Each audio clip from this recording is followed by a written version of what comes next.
اسے آگ جلا نہیں سکتی. میں بات وہ کرنا چاہ رہا ہوں کہ جس کپڑے کو آپ کے دست سے آگ لگ جائے اسے آگ نہ جلا سکے گی، تو جو رسول اللہ صلی اللہ علیہ وآلہ وسلم کا غلام ہے اس کی باتیں اس حوالے سے میں چلتا جاؤں تو سینکڑوں حدیث مبارکہ آپ احباب کے آگے رکھ سکتا ہوں.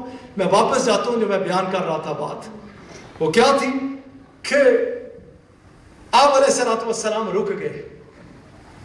آپ نے دست آگ رکھا. آپ علیہ الصلوۃ والسلام اٹھے. غلاموں نے پوچھا کہ یا رسول اللہ صلی اللہ علیہ وآلہ وسلم کرم فرمائیے، احسان فرمائیے، ہمیں بتائیے کہ یہ کیا معاملہ ہے. آپ علیہ الصلوۃ والسلام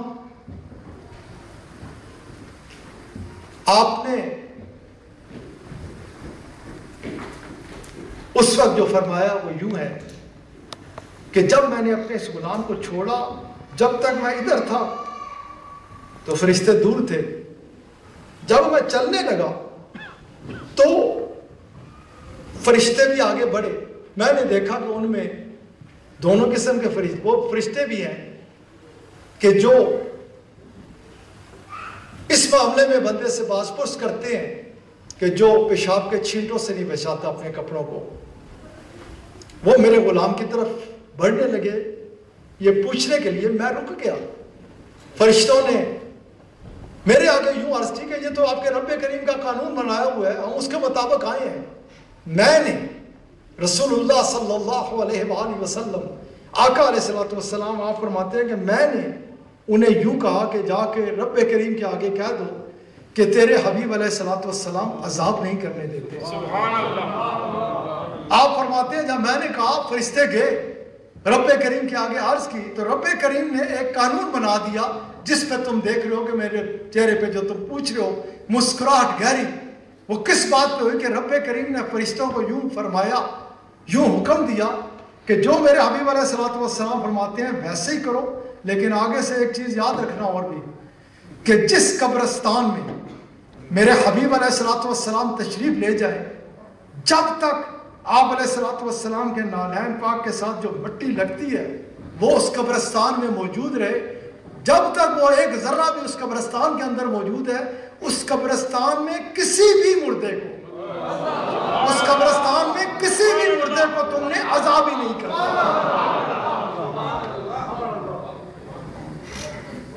جب رسول اللہ صلی اللہ علیہ وآلہ وسلم کی محبت بندے کو مل جاتی ہے نا، آقا علیہ الصلوۃ والسلام کا پیار مل جاتا ہے، آقا صلی اللہ علیہ وآلہ وسلم کی نسبت نصیب ہو جاتی ہے، رسول اللہ صلی اللہ علیہ وآلہ وسلم کا پیار بندے کے دل میں آ جاتا ہے، تو جس دل میں جب وہ ذرہ مٹی کا جب تک ادھر موجود ہے ادھر عذاب نہیں. تو میرے دوست، اور اللہ تعالیٰ نے کہ ہر کام میں بڑی حکمت ہے، اور میں یہ بات اس لیے اس حوالے سے ادھر لے کے چلا گیا ہوں وہ بات کرتے ہوئے کہ آپ فرما رہے ہیں کہ وہ کریم ہے، وہ مہربان ہے، وہ فرماتا ہے مانگو مانگو میں دوں گا، جو بھی مانگو گے میرے سے میں دوں گا.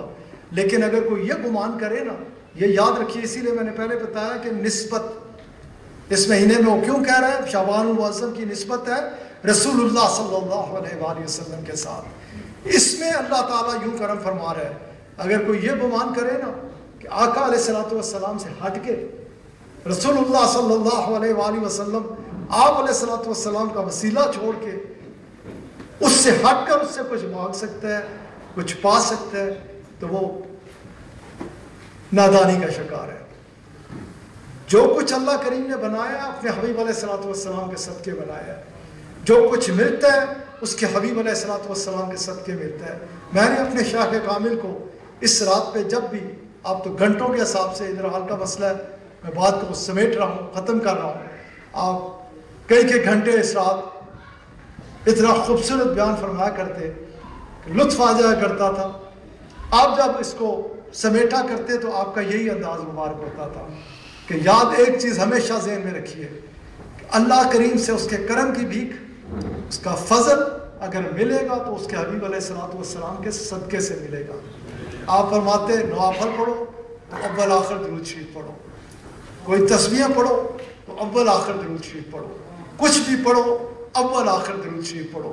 کیونکہ درود پاک کے بغیر اور آپ کی جو بات بھی ہوتی وہ قرآن و حدیث مبارک کے عین مطابق ہوا کرتی. حضرت علی کرم اللہ تعالیٰ وجہ کو جب رسول کریم شہنشاہ العالم صلی اللہ علیہ وآلہ وسلم آپ علیہ السلام نے فرمایا نا کہ میں آپ کو ایک ایسا وظیفہ دوں کہ جو تمام وظائف پہ بھاری ہو. حضرت علی کرم اللہ تعالیٰ وجہ نے عرض کی کہ یا رسول اللہ صلی اللہ علیہ وآلہ وسلم کرم فرمائیے، احسان فرمائیے، عطا فرمائیے. آپ لوگ آگے پڑھا کیجئے سبحان اللہ و بحمدہ سبحان اللہ العظیم.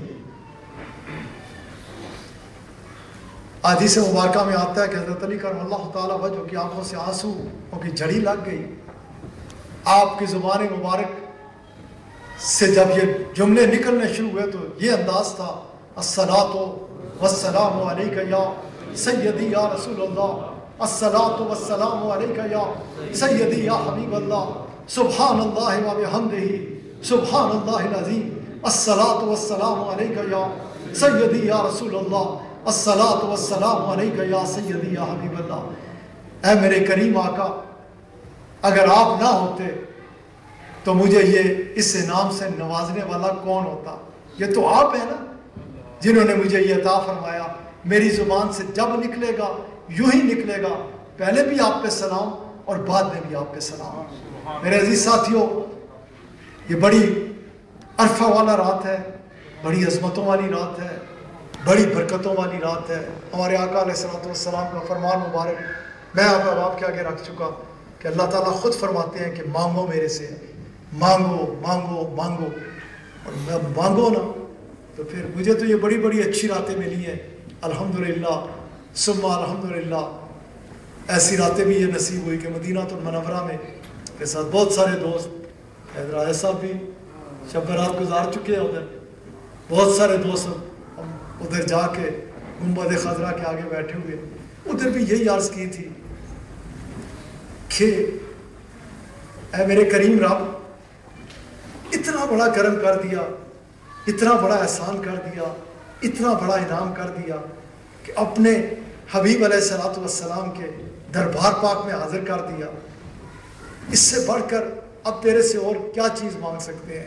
اور ادھر بھی جو میرا طریقہ ہے، میں اللہ کریم کے آگے ایک ہی عرض کرتا ہوں کہ اے میرے کریم رب، تو نے جب اتنے بڑے فضل سے نوازا، اتنے بڑے کرم سے نوازا، اتنی عرفہ والا نسبت عطا فرما دی کہ اپنے حبیب علیہ السلام کا امتی بنا دیا، اپنے حبیب صلی اللہ علیہ وآلہ وسلم کی نسبت عطا فرما دی، اپنے حبیب علیہ السلام کا بنا دیا کہ انبیاء علیہ السلام اللہ کریم کے آگے عرض کیا کرتے کہ یا اللہ، یہ نبوت اور رسالت ہم کتنا بھی مانگ لیں ادھر تو نہیں جا سکتے نا، جتنا بھی مانگ لیں، جتنا بھی مانگ لیں، کتنا ہی مانگ لیں گے، کہاں تک. لیکن وہ جو جن کے بارے میں اللہ تعالیٰ نے فرمایا نا میں نے یہ درجات عطا فرما دیے ہیں، جو نوازے میں ہیں، وہ اس مقام پہ ادھر سے جب دیکھا نا انہوں نے اس چیز کو جو تجھے اور مجھے ملی ہے، اللہ تعالیٰ تجھے اور مجھے اس کی قدر بھی عطا فرما.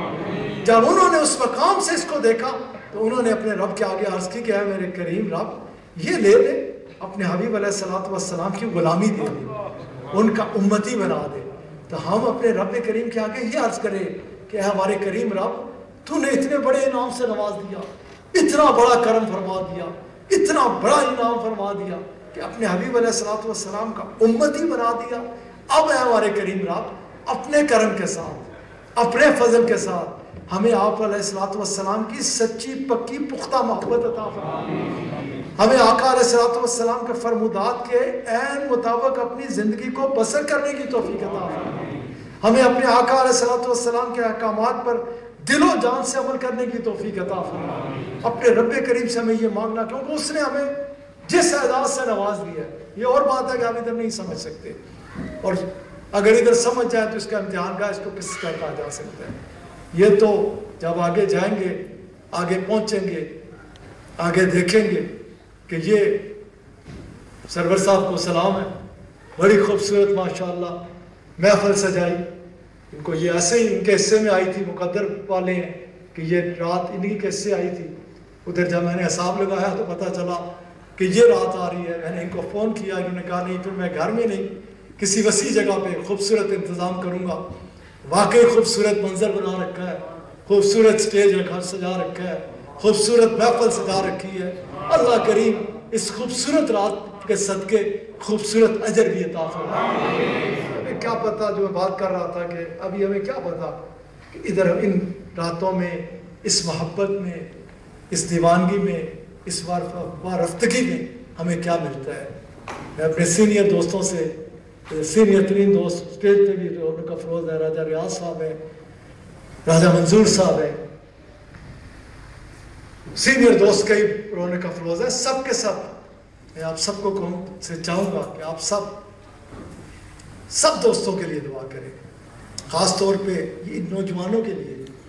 آپ تو خود دیکھ رہے ہیں ساتھ رات کو 2-2 3-3 بجے تک ڈیوٹی پہ کھڑے ہیں جدھر بیٹھے ہیں۔